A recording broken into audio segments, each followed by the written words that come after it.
ओवैसी साहब मुझे टोपी पहनाने की कोशिश नहीं करते और मैं उनको टीका पहनाने की कोशिश नहीं करता। तुम किस हिंदू मुसलमान की बात करते हो? ओवैसी के ऊपर अटैक हो गया, एक बार भी पूछने के लिए गए कि तुम पर गोली किसने चलाई? ये जो मैं पजामा कुर्ता पहन कर आया हूं सर, ये ओवैसी साहब ने मुझे ईद पर दी। टोपी पहनने से मैं मुसलमान नहीं हो जाऊंगा और टीका पहनने से ओवैसी जो है वो हिंदू नहीं हो जाएगा। हम दोनों नदी की वो धार में राष्ट्रीय स्वयंसेवक संघ का कट्टर आदमी, हमारा मुसलमान के साथ किसी प्रकार का कोई रिलेशन नहीं हो सकता। लेकिन जब देश की बात आती है, ऑपरेशन सिंदूर की बात आई, तो हम और ओवैसी एक साथ थे और हमने और ओवैसी ने देश के बारे में जो बात कहा वो सबसे इंपॉर्टेंट है सर। कि जब सऊदी अरब हम लोग पहुंचे और वहां का विदेश मंत्री जब हम लोगों को कहा कि आपको पाकिस्तान के साथ बात करनी चाहिए और ओवैसी जब उसको समझाने में नाकामयाब हो गए तो उन्होंने कहा कि निशिकांत जी आपको बोलना चाहिए। और मैंने कहा कि वो सरकार नहीं है, हम आपको सुनाने आए हैं, हम आपकी बात सुनने के लिए नहीं आए हैं।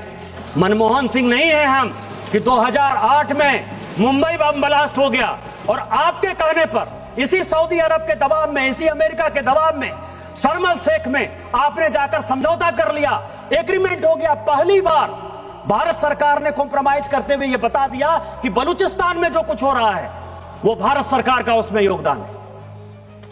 हम वो घटिया आदमी नहीं हैं। यदि हमारे आदमी को आपने मारा है तो हम मारेंगे। आपको पाकिस्तान को समझाना है तो समझाइए।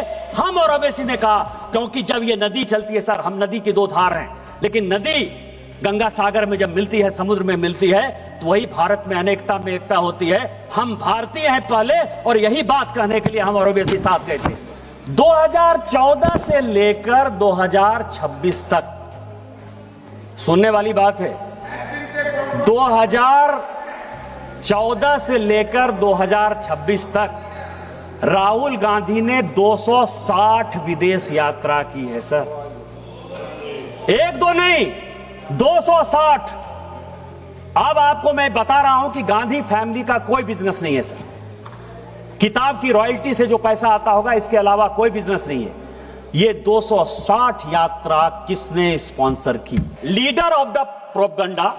जब एक इग्नोरेंट आदमी एरोगेंस का शिकार हो जाए तो हमारे हिंदी में एक कहावत है कि फटा पोस्टर निकला हीरो, या लीडर ऑफ प्रोपगंडा इस तरह की हरकतें क्यों करते? 95 चुनाव हार चुके, 95 चुनाव हार चुके, मीडिया उनको सीरियसली नहीं ले रहा है, देश उनको सीरियसली नहीं ले रहा है।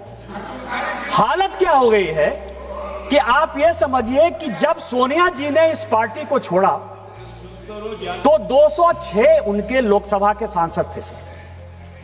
जब राहुल गांधी जी के बाद यह पार्टी गई तो वो 44 पे चली गई। दूसरा जब चुनाव आया तो वो 50 पर चली गई। इसके बाद सोनिया जी को लगा कि अकेले से नहीं हो पाएगा, तो पार्टी एकदम खत्म ही कर देगा, तो प्रियंका गांधी को उन्होंने जो है उसके साथ भेज दिया।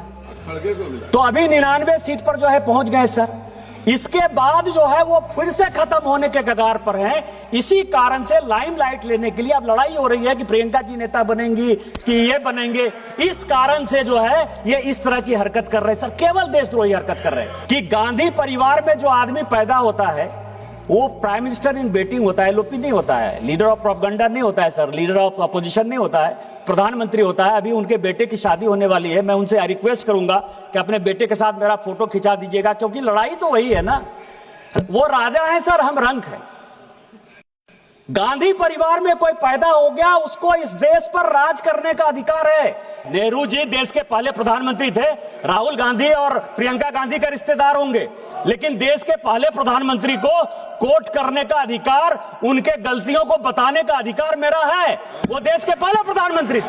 कि राहुल गांधी जी और प्रियंका गांधी जी नेहरू परिवार के यहां सदस्य यहां बैठते हैं, आपको बड़ा पीड़ा हुआ। मौत का सौदागर प्रधानमंत्री हत्यारा है, चौकीदार चोर है, प्रधानमंत्री चोर है, डकैत है, देश को बेच दिया। लीडर ऑफ द अपोजिशन इतनी बातें बोलता रहा, आपको शर्म नहीं आती है? यदि नरेंद्र मोदी को कोई बच्चा नहीं है तो क्या उनको डिफेंड करने वाला कोई नहीं है? वो भारतीय जनता पार्टी के नेता हैं और इस देश के प्रधानमंत्री हैं।